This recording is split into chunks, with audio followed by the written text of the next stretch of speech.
بسم اللہ الرحمن الرحیم۔ مختار سقفی کو حضرت عبداللہ بن زبیر رضی اللہ تعالیٰ عنہ نے کیوں قتل کروایا، اور جب مختار سقفی کا سر عبداللہ بن زبیر رضی اللہ تعالیٰ عنہ کے سامنے پیش کیا گیا تو انہوں نے مختار کے بارے میں کیا فرمایا؟ محترم ساتھیو، تاریخ اسلامی میں ایسی متضاد شخصیات دیکھنے میں بہت کم ملتی ہیں جن کو ہر تاریخ دان اور ہر راوی نے ایک مختلف زاویے سے بیان کیا ہے۔ یعنی کہاں شہدائے کربلا اور امام حسین علیہ السلام کے قاتلین کا بدلہ لینا، اور کہاں دوسری طرف دعویٰ نبوت کر دینا۔ نبی کریم صلی اللہ علیہ وآلہ وسلم کی اس حدیث کو مختار سقفی کے ساتھ منسوب کرنا کہ نبی کریم صلی اللہ علیہ وآلہ وسلم نے ارشاد فرمایا تھا کہ بنو ثقیف میں ایک کذاب اور ایک ظالم شخص ہوگا، اور اس کذاب کو مختار سقفی قرار دینا، ہر تاریخ دان نے ان کے متعلق متضاد اور متصادم رائے بیان کی ہیں۔ آج کی ویڈیو میں مختار سقفی کے بارے میں مختلف افواہوں اور غلط فہمیوں کا ازالہ کرنے کی کوشش کریں گے، اور مستند زاویوں اور تاریخ دانوں کی روایات کو بیان کر کے حقائق کو اور مختار کی شخصیت کو واضح کرنے کی کوشش کریں گے، اور ان کو کس نے اور کیوں شہید کیا یہ بھی واضح کرنے کی کوشش کریں گے۔ امام طبری اور تاریخ الرسل کے مطابق مختار سقفی بنی حوازن کے قبیلہ ثقیف کی وجہ سے مختار سقفی کہلاتا ہے۔ مختار سقفی کے والد کا نام ابو عبیدہ سقفی رضی اللہ تعالیٰ عنہ تھا، جو کہ صحابی رسول تھے اور سیدنا عمر فاروق رضی اللہ تعالیٰ عنہ کے دور خلافت میں جنگ قادسیہ میں شہید ہوئے۔ مختار سقفی حضرت عبداللہ بن عمر رضی اللہ تعالیٰ عنہ کی بہن کے شوہر اور مختار کی ایک بہن صفیہ بنت ابو عبید کا نکاح حضرت عبداللہ بن عمر رضی اللہ تعالیٰ عنہ کے ساتھ ہوا تھا۔ مختار سقفی کے ابتدائی حالات کے بارے میں رائے متصادم ہے۔ بچپن سے ہی مختار بہت حساس اور مختلف طبیعت کا مالک تھا۔ امام عبدالعزیز مروندی نے یہاں ایک روایت بیان کرتے ہوئے لکھا کہ ایک دفعہ امام علی علیہ السلام نے مختار سقفی کے بچپن میں اس کو بچوں کے ساتھ کھیلتے ہوئے دیکھا تو اس کو بلا کر اس کے سر پر شفقت سے اور پیار سے ہاتھ پھیرا اور فرمایا کہ یہ میرے فرزند حسین کے بدلہ لے گا۔ لیکن امام ترمذی اور سیوطی کا کہنا ہے کہ مختار سقفی نے حضرت امام حسن رضی اللہ تعالیٰ عنہ خلافت کا حلف لینے پر راضی کرنے کی کوشش کی تھی، اور امام حسن علیہ السلام کو پکڑ کر امیر معاویہ کے ہاتھ بیچنا بھی چاہتا تھا۔ اسی طرح سے مختار سقفی کے بارے میں یہ بھی مشہور ہے کہ حضرت امام حسین علیہ السلام کو بھی امیر معاویہ کے خلاف بھڑکانے کی کوششوں میں ملوث رہتا تھا، جس پر اس کو 100 کوڑے لگائے گئے۔ یہ روایت ذہنی سرعام نے بھی باندھی ہے۔ سیدنا امام حسین رضی اللہ تعالیٰ عنہ کو کوفہ آنے کی دعوت دینے والوں میں بھی مختار سقفی شامل تھا، لیکن واقعہ کربلا میں مختار سقفی کہاں تھا، اور اس میں کوئی بات یقینی نہیں ہے کہ یہ واقعہ کربلا میں جنگ میں شامل کیوں نہیں ہوا تھا اور کہاں غائب ہوا۔ یہ کہا جاتا ہے کہ جب کوفہ پہنچا تو حضرت مسلم بن عقیل رضی اللہ تعالیٰ عنہ اور ہانی ابن عروہ شہید ہو چکے تھے، اور یہ بھی بعض روایات میں کہا جاتا ہے کہ مسلم بن عقیل رضی اللہ تعالیٰ عنہ کو اس نے ہی اپنے گھر میں ٹھہرایا تھا اور ان کی خاطر مدارت کی تھی، اور ان کے لیے کوفیوں کی بیعت میں معاون اور مددگار ثابت ہوا۔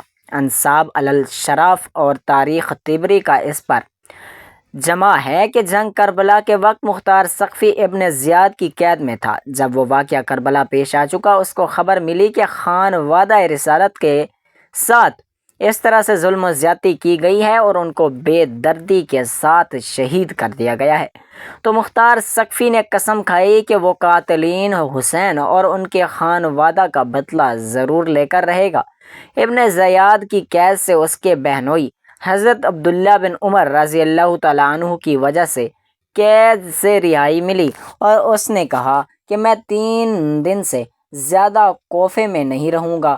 اس لیے مختار سقفی وہاں سے نکل کر مکہ مکرمہ آیا، اور اس نے حضرت عبداللہ بن زبیر رضی اللہ تعالیٰ عنہ کی بیعت کی، پھر یزید کی ہلاکت کی خبر ملی تو یہ عبداللہ بن زبیر کی بیعت توڑ کر واپس کوفہ آ گیا، اور ابن زبیر رضی اللہ تعالیٰ عنہ نے عبداللہ بن متی کو کوفہ کا گورنر مقرر کر دیا۔ تو مختار نے اس سے مقابلہ کیا اور مقابلہ کر کے کوفہ پر اپنی حکومت قائم کر لی۔ حاکم بننے کے بعد مختار ثقفی نے حضرت حسین رضی اللہ تعالیٰ عنہ کے قاتلوں کو قتل کرنے کا اعلان کیا، اس لیے شمرہ بن ذیل جوشن، خولی ابن یزید، عمر بن سعد، عبید اللہ ابن زیاد کو قتل کیا۔ لیکن تاریخ الخلفاء اور جہری ابن نوح کے مطابق اس واقعے کے فوراً بعد اس نے نبوت کا دعویٰ بھی کر دیا تھا۔ تاریخ خلصہ مترجم تفسیر ابی حاتم ترمذی کی حدیث نمبر 3944 کے مطابق سیدنا عبداللہ بن زبیر رضی اللہ تعالیٰ عنہ کو شہید کرنے کے بعد حجاج بن یوسف جب ان کی والدہ سید اسماء بنت ابوبکر صدیق رضی اللہ تعالیٰ عنہ کے پاس آیا اور آ کر کہنے لگا کہ دیکھا میں نے تمہارے بیٹے کا کیا حشر کیا، تو سیدہ اسماء نے کہا کہ حجاج، مجھے نبی کریم صلی اللہ علیہ وآلہ وسلم کی وہ بات یاد آ رہی ہے کہ آپ نے فرمایا تھا کہ بنو ثقیف میں ایک کذاب ہوگا اور ایک ظالم کذاب تو ہم دیکھ چکے ہیں، لیکن ظالم تو ہے۔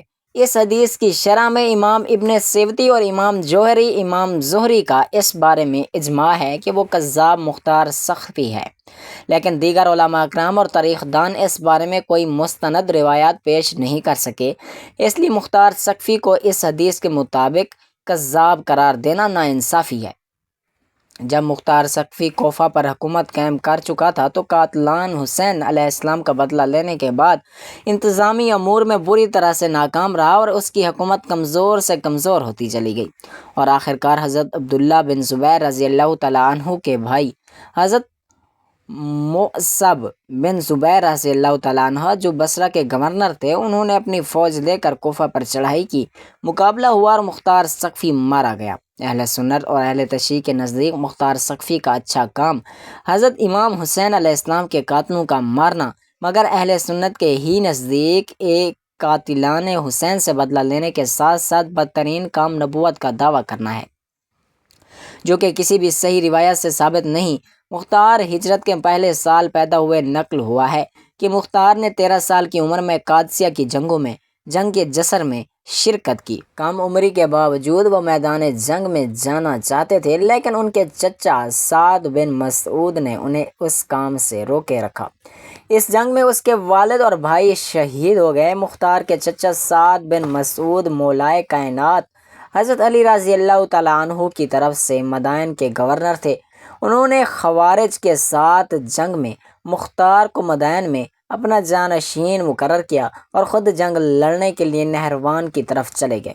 18 ماہ کوفہ پر حکومت کرنے کے بعد آخرکار 14 رمضان المبارک سن 67 ہجری کو 67 سال کی عمر میں مصعب بن زبیر رضی اللہ تعالیٰ عنہ کے ہاتھوں قتل ہوئے۔ مصعب بن زبیر کے حکم پر مختار ثقفی کا ہاتھ کاٹ کر مسجد کوفہ کی دیواروں کے ساتھ کیل لگا کر لٹکا دیا گیا، لیکن جب حجاج بن یوسف کوفہ پر قابض ہوا تو چونکہ وہ بھی قبیلہ ثقیف سے تعلق رکھتا تھا، اس تعلق کی بنا پر اس نے مختار ثقفی کے ہاتھوں کو وہاں سے اتروا کر دفن کروایا۔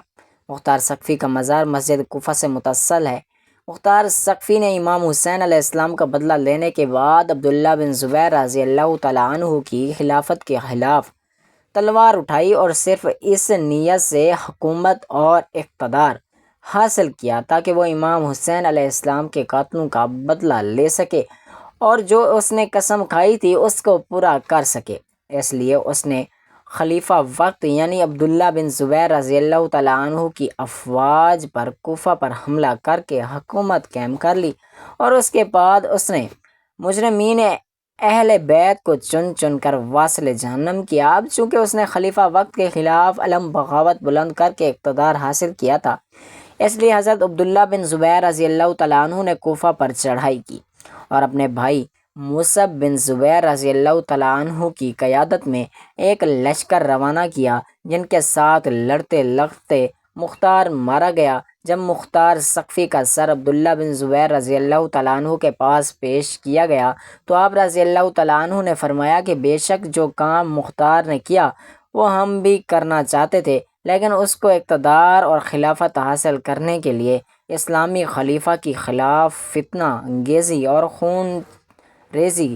عزیزان گرامی، اب بات کرتے ہیں کہ مختار سقفی کے لگنے والے الزامات کے بارے میں، ان میں کس قدر سچائی اور حقیقت ہے اور حقائق کیا ہیں، اور انہوں نے دعویٰ نبوت کیا یا نہیں۔ امام طبری اور امام زہری ان روایات کو ضعیف سمجھتے ہیں، اور اس کے علاوہ مختار سقفی پر یہ بھی الزام لگایا جاتا ہے کہ انہوں نے امام حسن علیہ السلام کو امیر معاویہ کے ہاتھوں بیچنے کے لیے سازش بھی تیار کر کے رکھی تھی، اور اس کے بعد امام حسین علیہ السلام کو بھی یزید اور معاویہ کے خلاف بھڑکانے میں ان کا ہاتھ تھا، اور اس کی سزا کے طور پر ان کو کوڑے بھی لگائے گئے تھے۔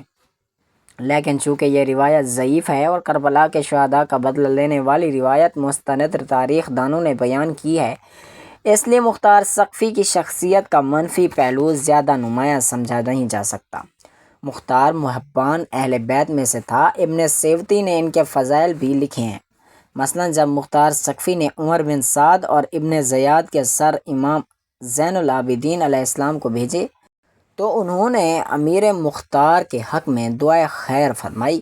اسی طرح امام محمد باقر علیہ السلام نے بعض نکتہ چینیوں کو کہا کہ مختار سقفی کو گالی نہ دو، کیونکہ اس نے ہمارے قاتلوں کو قتل کیا اور ہماری ان کا قصاص لیا اور ہماری آنکھوں اور ہمارے دلوں کو ٹھنڈا کیا۔ مختار سقفی کے بعد ان کے خاندان کو بھی قتل کر دیا گیا، جس میں ان کی ایک بیوی بنت نعمان بن بشیر انصاری بھی شامل تھی، جو کہ مدائن میں رہتی تھی۔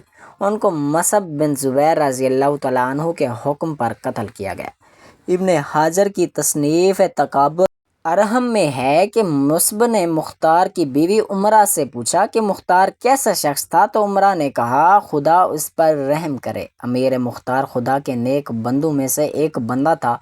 پھر مصعب نے اسے قید کر لیا اور اپنے بھائی عبداللہ بن زبیر رضی اللہ تعالیٰ عنہ کو لکھا کہ اس نے دعویٰ کیا ہے کہ اس کا شوہر مختار سقفی نبی تھا، اور عبداللہ بن زبیر نے اسے جواب دیا کہ اسے نکال دو، تو مصعب بن زبیر نے اسے مار ڈالا، مگر کوفہ میں رہنے والی امیر مختار کی بیوی نازیہ بنت سمرہ بنت جندب کو مصعب بن زبیر نے معاف کر دیا۔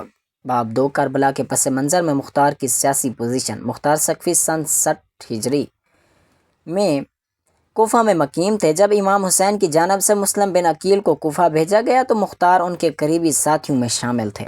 انہوں نے مسلم کے لیے حمایت جمع کرنے میں کردار ادا کیا، لیکن حالات نے جلد رخ بدلا۔ عبید اللہ بن زیاد کے کوفہ آنے کے بعد حالات نہایت ناسازگار ہو گئے۔ مسلم بن عقیل کو شہید کر دیا گیا اور کوفہ خوف و دہشت کا مرکز بن گیا۔ مختار سقفی کو بھی عبید اللہ بن زیاد کے حکم پر گرفتار کر لیا گیا۔ یہاں یہ نکتہ نہایت اہم ہے، جب کربلا کا واقعہ پیش آیا اس وقت مختار سقفی قید میں تھے۔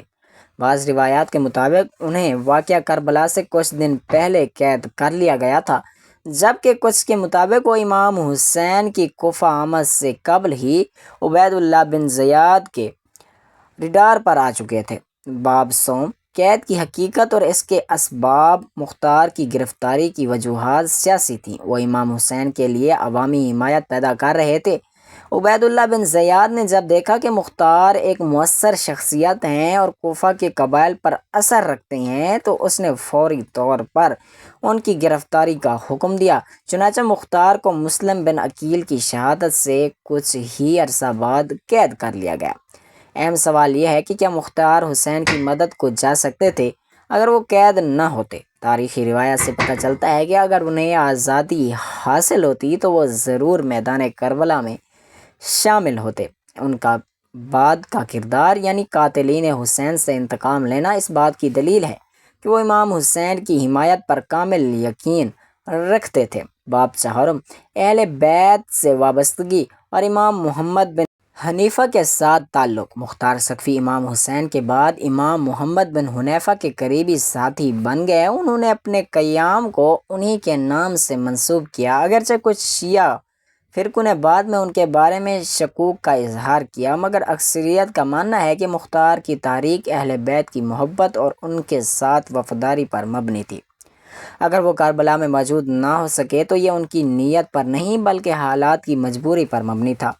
بعد ازاں انہوں نے امام حسین کے خون کا انتقام لیا اور جن مجرموں نے اس ظلم میں حصہ لیا ان میں سے اکثر کو انجام تک پہنچایا۔ باب پنجم، مختار کی رہائی اور انقلابی جدوجہد۔